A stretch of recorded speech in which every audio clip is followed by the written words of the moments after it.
వారికి ఏమాత్రం తక్కువ కాదు. సో ఇలాంటి పరిస్థితుల్లో భారతదేశం అసలు క్రికెట్ ఆడడానికి ఇష్టపడడానికే ఒక అదృష్టంగా ఫీల్ అవ్వాల్సినటువంటి పరిస్థితుల్లో పాకిస్తాన్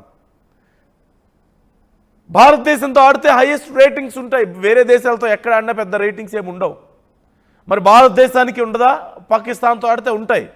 కానీ భారతదేశానికి వచ్చేది పోయేది కొత్తగా ఏం లేదు. ఇప్పుడు పాకిస్తాన్తో ఆడడం వల్ల, ఆడకపోవడం వల్ల కూడా పోయేది ఏం లేదు. We're already richest country. We're already, మీతో పోల్చుకుంటే మేము చాలా రిచ్, మీతో పోల్చుకుంటే మా ప్లేయర్స్ చాలా రిచ్. మాకు పోయేది ఏమీ ఉండదు నిజం చెప్పాలంటే. ఇంకా ప్లేయర్స్ మీద విపరీతమైనటువంటి ఒత్తిడి, ఒకవేళ ఏదైనా ఓడిపోతే విపరీతమైనటువంటి ఒత్తిడి ఉంటుంది భారత ప్రజల నుంచి ఖచ్చితంగా. అసలు ఆడుతున్నందుకే ఇష్టం లేదు.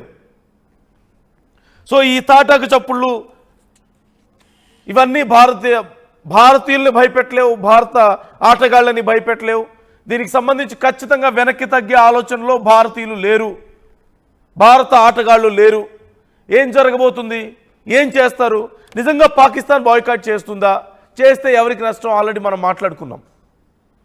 భారతదేశానికి ఏ నష్టం లేదు, పాకిస్తానే నష్టపోయే అవకాశం ఉంటుంది. ఇంకా ఎక్కువ మాట్లాడితే నెక్స్ట్ టైం నుంచి మేము అసలు ఆడం, మమ్మల్ని రిక్వెస్ట్ చేసుకొని మాతో ఆడండి ఆటలు అని చెప్పేసి మమ్మల్ని రిక్వెస్ట్ చేసుకొని ఇక్కడ మా దేశంతో ఆడితే తప్పితే మీకు డబ్బులు వచ్చే పరిస్థితి లేదు. అలాంటి పరిస్థితుల్లో మమ్మల్ని బెదిరిస్తే ఎలా? గతంలో మరి ఇలాంటి ఘటనలు జరగలేదా అనే ప్రశ్న వచ్చినప్పుడు ఖచ్చితంగా జరిగింది.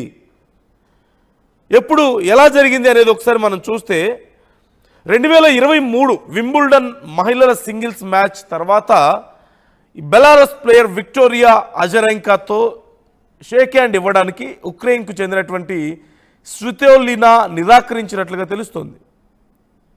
అలాగే అప్పటికి రష్యా బెలారస్ల మధ్య తమ దేశంపై దాడి చేస్తున్నందుకు ఆ దేశానికి చెందిన ప్లేయర్తో తాము కరచాలను చేయనంటూ స్వితోలినా స్పష్టం చేశారు. వింబుల్డన్ నిర్వాహకులు అజరెంకా స్వితోలినాకు ఎలాంటి శిక్ష విధించలేదు. సో ఆటలు అనేవి కేవలం క్రికెట్ గురించే నేను చెప్పట్లేదు. ప్రపంచంలో రిచెస్ట్ గేమ్స్ ఇంకా బాక్సింగ్ ఉంది, లేదంటే ఫుట్బాల్ ఉంది. ఫుట్బాల్ లాంటి గేమ్స్ ఆడేటప్పుడు ఎంత ఎమోషనల్ స్పైక్స్ ఉంటాయో మనందరికీ తెలియదు ఏముంది.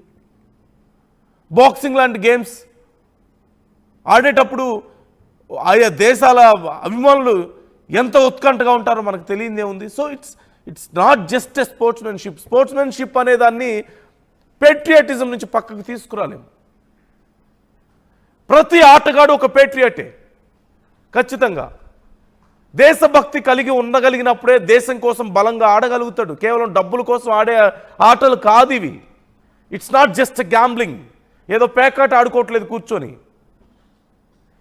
ప్రతి భారతీయుడు ఆడుతున్నట్టు లెక్కే గ్రౌండ్లో ఉంటే భారత ప్లేయర్లు అలాగే ఫీల్ అవుతారు. ఒక్క బాల్ మిస్ అయితే ఏదో ఆస్తులు కోల్పోయినట్లే ఫీల్ అవుతాం ఖచ్చితంగా. ఒక్క 6 పడితే ఏదో గొప్పదేదో సాధించినట్లే ఫీల్ అవుతాం. ఒక్క మ్యాచ్ గెలిస్తే పాకిస్తాన్తో, మామూలుగా మ్యాచ్ గెలిస్తేనే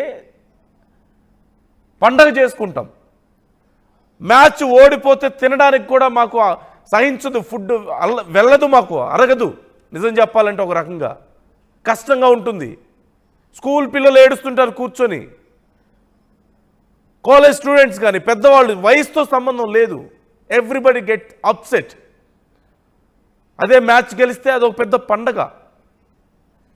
సో ఇలాంటి పరిస్థితుల్లో ఇంత ఎమోషనల్ బాండింగ్ ఉన్నప్పుడు మా భారతీయుల్ని, మా భారత మహిళల కుంకుమను చెడిపేసినటువంటి వాళ్లతో, ఆ దేశంతో క్రికెట్ ఆడడానికి ఒప్పుకోవడమే చాలా పెద్ద విషయం.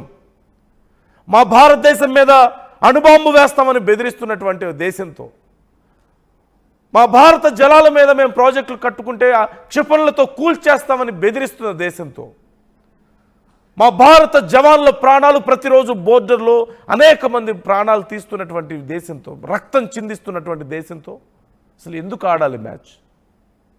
ఎందుకు ఆడాలి? ఆడడం పట్ల కూడా తీవ్రమైనటువంటి వ్యతిరేకత ఉంది. చాలామంది భారతీయులకు మ్యాచ్ ఆడడం ఇష్టం లేదు పాకిస్తాన్తో. వెళ్ళి అడగండి బయట. సో ఇలాంటి పరిస్థితుల్లో ఆడడమే చాలా గొప్ప. అందులోనూ అది పెద్ద మీకు గుడ్ న్యూస్. మీ దేశానికి ఆదాయం వస్తుంది, మీ టీంకి ఆదాయం వస్తుంది. 4 రోజులు 4 మెతుకులు ఎక్కువ తినగలుగుతారు మీరు.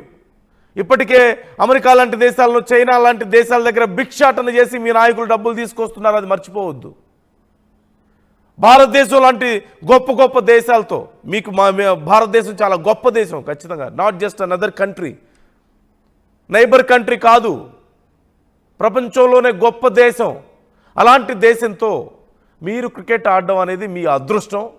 మీతో ఆడాలని మేము ఒప్పుకోవడం అనేది మా గొప్పతనం, మా మంచితనం.